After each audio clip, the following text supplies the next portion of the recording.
I was standing in the middle of my own 40th wedding anniversary celebration, watching red wine run down the lapel of my suit. Not because someone bumped into me by accident, but because my son had just thrown it straight at me, and at my wife, right there, in front of friends, business partners, and people who used to call me a model father. He said I was selfish, because I refused to buy him a supercar, and in that moment I realized something painful. There are moments when a family can break apart, in just a few seconds of silence. Before I go on, if this story made you pause, even for a moment, please subscribe to the channel and leave a comment telling me where you're listening from. Every follow and every share is the reason I'm able to tell this story all the way through. Now, let me take you back to the moment when all of this began. I stood there for a long time after that moment, not because I was stunned, but because an old question surfaced in my mind, one I thought I had answered years ago. Where did I go wrong? This suit jacket.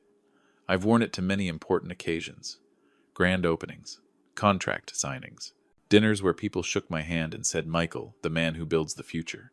I can't remember ever spilling wine on it, not once. Yet tonight, that red stain stood out painfully clear, like a marker that could never be erased.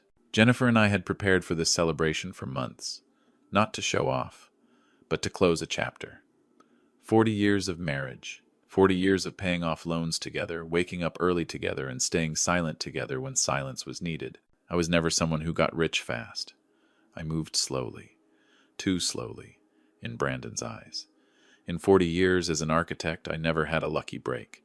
No sudden fortune, just blueprints, endless meetings, projects rejected and rebuilt. I saved every dollar, not because I was cheap, but because I understood something simple. Freedom in old age is built from discipline in youth. When I retired, Jennifer and I had assets worth about $2.5 million. Not a shocking number, but enough for us to sleep peacefully. A house overlooking the ocean, a few stable investments, a retirement fund that depended on no one. I once believed that was the greatest gift I could give my son, a living example of independence. But Brandon saw those numbers differently. He arrived at the party in a new suit, a shining watch, and that familiar smile. From the outside, anyone would think my son was doing very well. Few people knew the car he drove there was borrowed. Those luxury check-in vacations were paid with credit cards, and the bills were stacked neatly in a drawer I was never allowed to open. Jennifer noticed long before I did. She's more perceptive than me. She noticed how Brandon avoided specific questions, how Ashley always answered for him. I kept telling myself, my son would grow up eventually. Ashley entered our family with grace. She wasn't loud. She didn't create conflict. On the contrary, she always said things that sounded right. Our family should look the part. Personal branding matters, especially for your son. At first, those words sounded like advice, but month by month, I saw the gloss around Brandon grow thicker. Not built on ability, but on image. An image I never created, yet one people assumed I was funding. A few weeks before the party, Ashley invited me out for coffee. She chose a cafe facing the ocean. She talked about status, about how society looks at you, and finally, about a supercar, a name I never expected to hear in my life. McLaren, priced at nearly $400,000. She said Brandon needed it to match his father's reputation. I didn't answer right away. I just looked out at the sea. I thought about the years I drove an old car, about the times I refused to buy a new watch so I could pay my employees on time. I told myself it was just a passing idea, a luxury dream that would fade on its own. I was wrong. Tonight's party was beautifully done. Malibu at sunset has a way of softening people. Old friends, old partners, people who had walked through many projects with me. They raised their glasses. They spoke about endurance, about family, about lasting values. Brandon and Ashley raised their glasses too. They gave us a framed family photo, a small gift, just enough to make everyone smile. I remember thinking, maybe I had worried for nothing. But deep down, something felt off, as if this celebration didn't belong entirely to Jennifer and me, as if something was being waited for, a moment I hadn't prepared myself to face. And I had no idea that just minutes later, everything I believed about family, about sacrifice, and about how to raise a child would begin to crack, right there between clinking glasses and polite applause. The music in the restaurant softened just enough for conversations to grow louder. I looked around the room and saw familiar faces, faces that had aged alongside me. Some of them had stayed up all night with me fixing blueprints. Some had watched me walk away from a major project simply because the terms weren't transparent. They weren't here for a fancy dinner. They were here because of relationships built over time. Jennifer sat beside me, her hand resting lightly on mine. The gesture was so familiar that I almost forgot how much it mattered. 40 years. We learned not to say much when surrounded by people. Our silence was never empty. It always had a reason. Brandon stood up just as the main course was served. I knew the moment had arrived. Not by instinct, but by the way Ashley gave him a small nod. Quick, subtle, so slight that anyone not watching closely would think it meant nothing. Brandon raised his glass, wearing the smile I'd seen so many times in photos online. He started with the usual words, about family gratitude, about a childhood that was fully provided for. People listened. So did I. But I listened with a caution I didn't like feeling. Then Ashley placed her hand on her stomach. The room went quiet for a brief beat, just long enough for Brandon to continue, his voice lifting slightly. They were expecting a child. A grandson, he said, looking straight at me. Applause followed. Jennifer turned toward me, her expression caught between joy and confusion. I smiled, politely, the way a future grandfather is supposed to smile. I congratulated them. I said the right words. But inside my head, something heavy settled in, as if a door had just closed before I had a chance to see what was behind it. Brandon went on. He talked about new responsibilities, about preparing for the future. Ashley added her part gently. She spoke about security, about family image, about how a child born into a respected family grows up more confident. The words were carefully arranged, not rushed, not forced, but they all pointed to one place, like a blueprint finished long before tonight. I started noticing the looks from a few guests. Curious, expectant, not because they were involved, but because they thought this was a warm family moment. I didn't blame them. From the outside, everything made perfect sense. Brandon placed the framed family photo on the table in front of Jennifer and me. Printed nicely. Light wooden frame, just formal enough. He called it an anniversary gift. I thanked him. I truly did. But I also understood this was only the opening. When Brandon mentioned the car, he didn't say the name at first. He talked about a vehicle that fits the status, something safe, something that showed stability. Ashley followed, emphasizing that it was an investment in the family image, especially with a new baby on the way. I listened. I didn't interrupt. I let them finish. Over the years, I learned something important. People reveal the most when they aren't cut off. Then the name was spoken. Clearly. Directly. So was the price. No one hid it. No one hesitated. It was all laid out on the table, as if it were obvious. Brandon looked at me, waiting. Ashley leaned in slightly, her eyes soft yet firm. I understood the unspoken message. This wasn't just a request, it was a test. In front of everyone. I thought about the vacation home Jennifer and I spent years paying off. I thought about the retirement fund built step by step. I thought about the quiet mornings we looked forward to after retiring, and I realized something painful. To my son, those things were no longer achievements. They were simply resources. The air in the room grew heavier. I felt Jennifer gently squeeze my hand. Not to push me, but to remind me she was there. I took a slow breath. I knew that whatever I said next, this celebration would never feel the same. Brandon was still standing there. He smiled, but beneath it was a restlessness he couldn't hide. He thought this was the right moment, that in front of my friends and business partners I wouldn't be able to say no. He might have been right about others, but not about me. I set my glass down. Without a sound, I looked around the room one more time. These people came to celebrate 40 years of marriage, not to witness a negotiation. And I knew, in just a few minutes, that misunderstanding would be exposed. I lifted my eyes to my son, and for the first time that night, I stopped trying to keep everything looking perfect. I didn't stand up right away. I didn't raise my glass either. I just spoke, slowly, clearly enough for the people near our table to hear. I said I was happy for the news they had just shared. I said a child needs stability, not expensive symbols. And I said very plainly that I would not sell anything meant for Jennifer's and my old age to buy a luxury item for anyone. The atmosphere in the room shifted almost instantly. No one spoke. Even the soft clinking of forks against plates stopped. Brandon looked at me as if I had torn apart a script that had already been written. Ashley stayed seated, but her eyes were no longer gentle. They turned sharp and heavy, like a question that didn't need an answer. I continued without long explanations. I said Brandon was an adult. I said if he wanted something, he needed to build his own path. I said money is not proof of love, and love cannot be used as a condition. Ashley began to cry.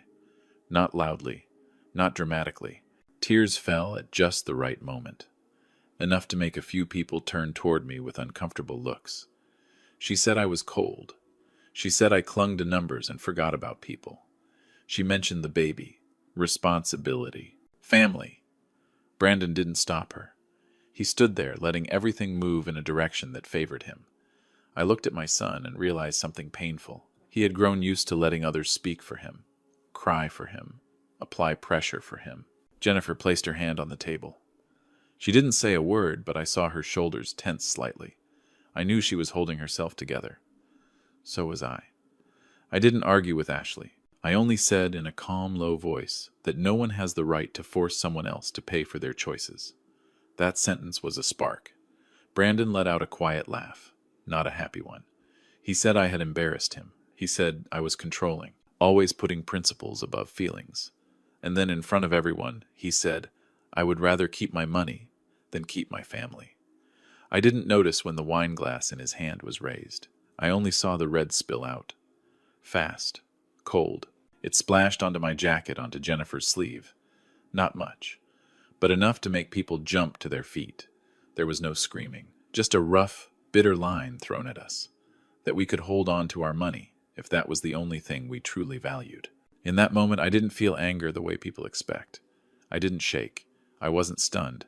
I just felt a clean break, like a rope pulled too tight for too long, and finally let go. Jennifer stood up before I did. She took a napkin and gently wiped my sleeve. That simple gesture quieted the room more than any shouting ever could. I looked at my son, not with the eyes of a disappointed father, but of someone who had just realized he was speaking to a stranger. I apologized to our guests. I said the evening would end early. I said no one needed to witness anything more. No one objected. They understood. They packed up quietly. They left quietly, taking with them their discomfort and unanswered questions. Brandon was still standing there. Ashley leaned against him, her face still wet with tears. I didn't say another word to either of them. I knew that if I spoke then, everything would only get worse. I chose silence. Not as punishment, but to preserve the last piece of dignity I had left. When only the restaurant staff remained, I finally looked down at the stain on my jacket. The dark red had soaked into the fabric. I thought about the years I taught Brandon how to keep his word, how to take responsibility, how to stand on his own. And I wondered at what point those lessons disappeared. We left in silence. In the car, Jennifer didn't speak. Neither did I. Malibu at night is beautiful, but I saw nothing but dark shapes reflected in the window. I knew this evening didn't just end a party. It closed an illusion I had carried for far too long. And I also knew that from the moment the wine touched our clothes, nothing could ever return to the way it was before. Not because the stain couldn't be cleaned, but because some actions once taken force you to choose again how you protect the life you have left. That night I didn't sleep. Not because I was angry, but because of something harder to name. It felt like I had set down a heavy burden and at the same time opened a door I wasn't ready to walk through. Jennifer lay beside me, breathing evenly.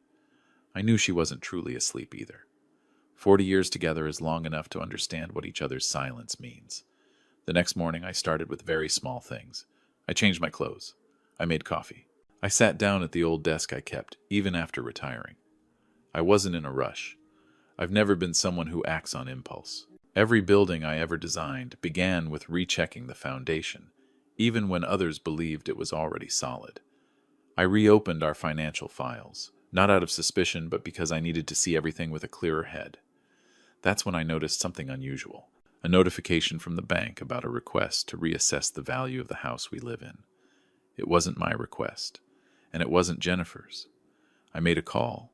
I asked questions. I listened. Every answer was polite, proper, by the book. But together they formed a picture that kept me sitting still for a long time. Someone had tried to use my signature to open a financial door I had never agreed to unlock. I didn't get angry. Honestly, I felt cold. A familiar kind of cold I used to feel when discovering a structural flaw in a building nearly finished. That kind of flaw isn't loud, but if it's ignored, it brings everything down. I met with my lawyer that afternoon, a man who has worked with me for years, long enough to know I don't come looking for trouble. I showed him the documents. He didn't seem surprised. He simply said slowly that I needed to protect myself before things went any further. I followed his advice. Not to retaliate, but to close doors I had left open for too long. I revoked the secondary credit cards under Brandon's name. I reviewed access rights to our assets, and then another truth surfaced. So clear I couldn't ignore it. The penthouse Brandon was living in, the place he often called my home, was still legally owned by my company. I had left him there as a stepping stone, a place to begin. Over time, it turned into something else. A false support, where Brandon came to believe everything was an automatic entitlement. I signed the necessary papers. No shaking hands. No hesitation. I asked Brandon to step away from the position at my old architecture firm, where he only appeared when he needed a title. I wasn't firing an employee. I was ending a pretense I had allowed for far too long. Jennifer knew what I was doing. She didn't object. She only asked if I was sure. I said yes. And I told her this. If we didn't do it now, we would pay for it with the remaining years of our lives. Brandon came that evening. No call ahead. No gentle knock. The pounding on the door was sharp and relentless, shattering the quiet we had just begun to reclaim. Ashley stood behind him, her face tense, her eyes stripped of any remaining grace. Brandon said I had betrayed him. He said I was destroying the family. He talked about the baby, the future, everything I owed him. I didn't interrupt. I let him finish. I've listened to more difficult clients than this. When he threatened that we would never see the child, I looked straight into my son's eyes. No anger, no challenge, just a vast emptiness, where the bare minimum of respect should have been. I said I wouldn't argue. I said that from now on, everything would go through lawyers. I said my door would always be open for calm conversations, but it would close to any form of threat. I didn't raise my voice. I didn't need to. Brandon stormed out.